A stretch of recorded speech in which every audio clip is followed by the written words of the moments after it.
வீட்டில் உள்ளவங்களுக்கு இந்த பால் பணியாரத்தை செஞ்சு கொடுங்க. அதுக்கப்புறம் உங்களுக்கு பாராட்டு மழையாக தான் கொட்டும். ஏன்னா இந்த ஸ்வீட் அவ்வளோ சூப்பராக இருக்கும், வாயில் வச்சோன்னே கரைஞ்சிரும், அவ்வளோ சாஃப்டாக இருக்கும். எப்பயுமே யூஸ்வலாக பால் பணியாரம் அப்படின்னா பச்சரிசியில் தான் செய்வாங்க. நம்ம கொஞ்சம் டிஃப்ரெண்ட்டாக சிவப்பரிசியில் செஞ்சுருக்கோம். எப்படி செய்யலான்னு பார்க்கலாம் வாங்க. சிவப்பரிசி அரை கப்பு உளுந்து ரெண்டையும் வந்து அதிகபட்சமாக ஒரு 4 மணி நேரமாவது ஊற வைக்கணும். ஊற வச்சு நல்லா ஸ்மூத் பேஸ்ட்டாக அரைச்சி எடுத்துக்கணும். அரிசி உளுந்து மாவு அரைக்கிறப்ப கொஞ்சம் தண்ணி மட்டும் பார்த்து ஊற்றி அரைங்க. ரொம்ப தண்ணி போயிட்டுனா ரொம்ப லிக்யூடாக போயிடும் மாவு.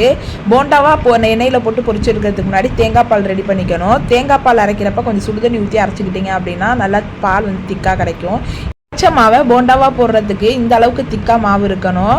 ஒரு பக்கம் தேங்காய் பால் ரெடி பண்ணி வச்சுக்கிட்டு இன்னொரு பக்கம் வந்து எண்ணெயில் குட்டி குட்டி போண்டாவாக வந்து போட்டு மீடியம் ஃப்ளேமில் வச்சு ஒரு 3 நிமிஷம் வேக வச்சு எடுத்துக்கணும்.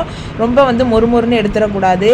பட்சம் 2 மணி நேரம் தேங்காய் பாலில் இந்த போண்டா ஊறணுங்க. அப்போ தான் போண்டாக்குள்ளே தேங்காய் பால் நல்லா ஊறி நமக்கு சாஃப்டான பால் பணியாரம் கிடைக்கும். கண்டிப்பாக ட்ரை பண்ணிட்டு என்ஜாய் பண்ணுங்கள்.